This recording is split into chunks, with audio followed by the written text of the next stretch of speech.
Alrighty, welcome to my 2023 home studio tour. It's a little funny, I'm actually filming this on New Year's Eve, so I figured I'd get a home studio tour in for 2023 a few hours before it actually changes to 2024.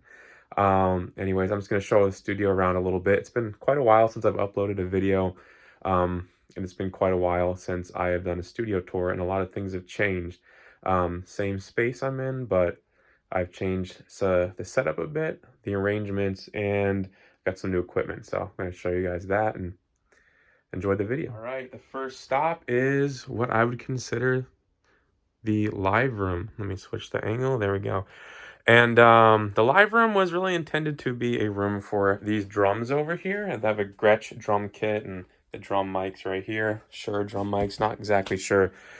Not exactly sure what model they are, but that was the intention, was to have those set up to record in here. That never quite happened, but it's okay because this room is used for a lot of other stuff.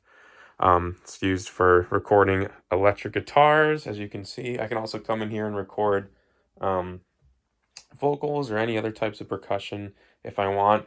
I have XLR cables and 1/8 inch cables running through a hole in the wall from the control room into this room, into the live room. And then, it's kind of decorated, hung up a couple guitars. I have this one of my first guitars I ever bought back in Massachusetts, called a Hagstrom brand. Not a lot of people know about. It's a Swedish brand, and then I think a overseas, I think Chinese brand bought it out and started making them. But I bought this guitar, and I remember it was shipped to me. And the first week I had it, I went to a guitar lesson. This was a long time ago when I was probably 14, and I dropped the guitar on the way there, and now there is a massive crack down the side of the neck. I'm not sure if you can actually see that. There we go. Tried to get it repaired. The guitar was never the same. Doesn't really stay in tune all that well now because of that crack. But I still like the guitar, so now it's hanging there as a piece of artwork pretty much. And then we have this wall, which we did pretty custom. Me and my dad did this together with the stain, and we custom built these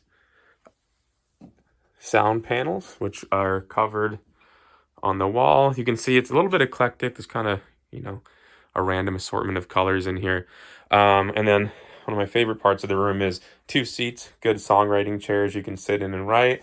I have my Vox AC15 here for electric guitars, my Fishman Loudbox Artist, I think it's called, 2-channel that's an acoustic guitar amp, so that's used more for live stuff. Obviously, if I'm recording an acoustic guitar, I will not be recording it through an amp.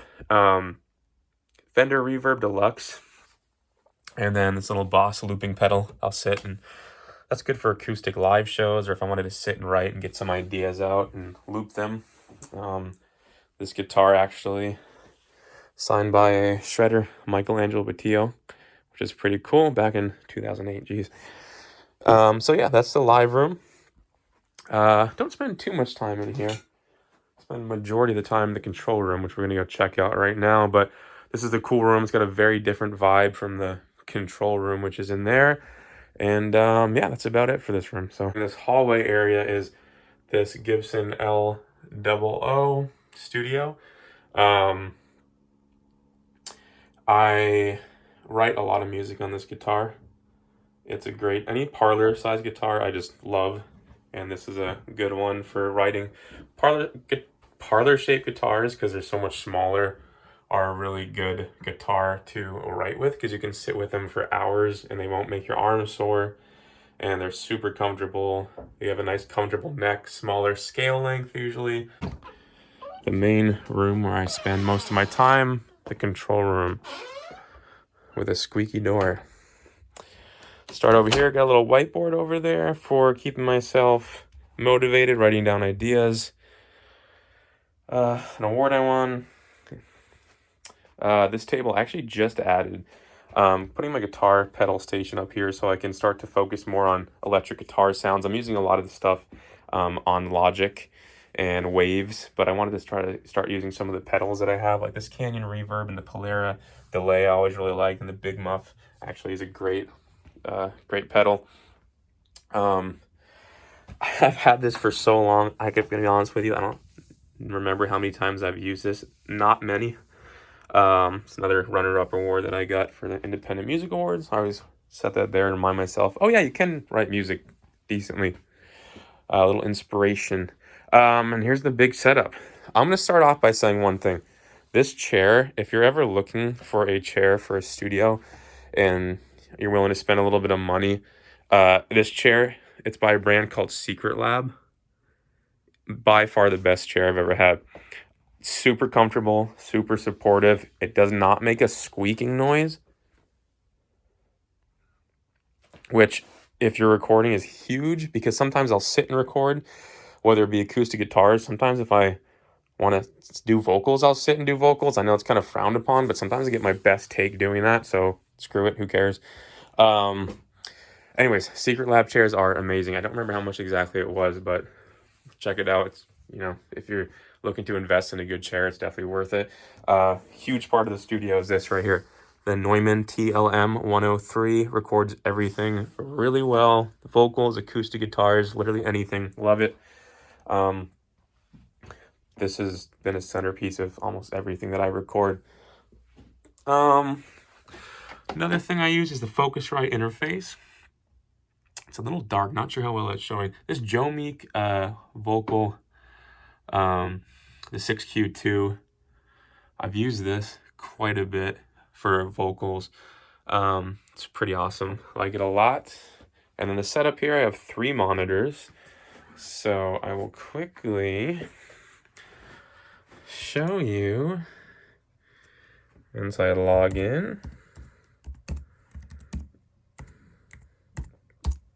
The way I use the monitor. So it would look like this. If I'm sitting here, this is my angle. I have my MIDI keyboard down here. I'm running Logic Pro 10. Over here, I use this side generally for, different plugins and stuff. I'm running a vocal EQ and a compressor over here. This side, I have a delay, digital delay, and another compressor for something else. I just pulled this session up so I could just, show you an example. But this is generally what it'll look like if I'm sitting here, and then I'm using the JBL monitors. I always like, this is a big thing, I always like to have multiple sets of headphones. In fact, I generally actually usually have 3 out here.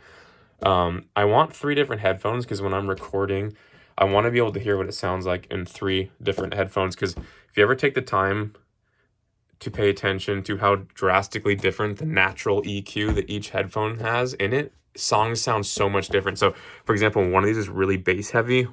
I have another one. It's not plugged in right now. I gotta plug that one back in, but that one's really balanced. It's got a good balance of everything. This one's a little more treble heavy.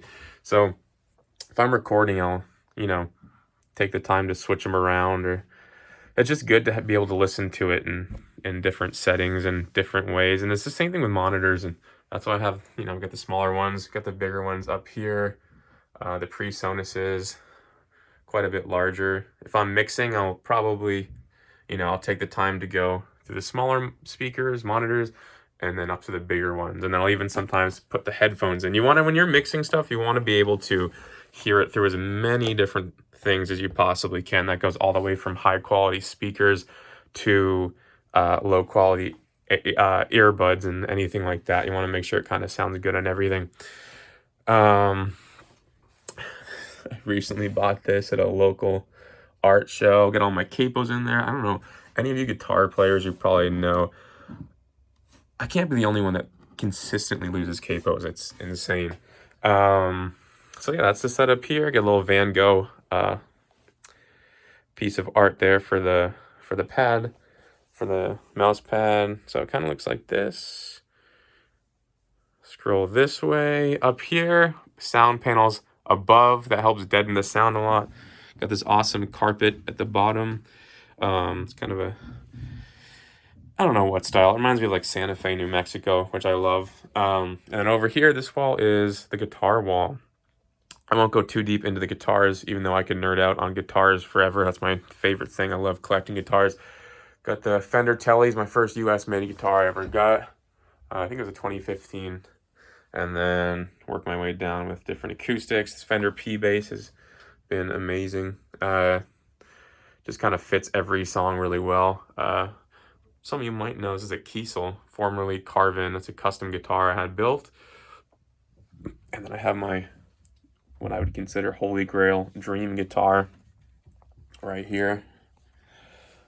Find some good lighting for that. But I won't nerd out or talk about that too much because I could easily talk about these guitars for a long time. So anyways, that's the guitar wall. Got a little seat right there. Inspiration from my favorite group. No, I did not exclude Ringo on purpose. Ringo, Ringo is down here. He fell off the wall. So that was not a any me throwing shade or disrespecting Ringo. And then a vocal booth in there. And it's really dark, but I swear there's a vocal booth in there. And currently I'm using it for storage for guitar cases.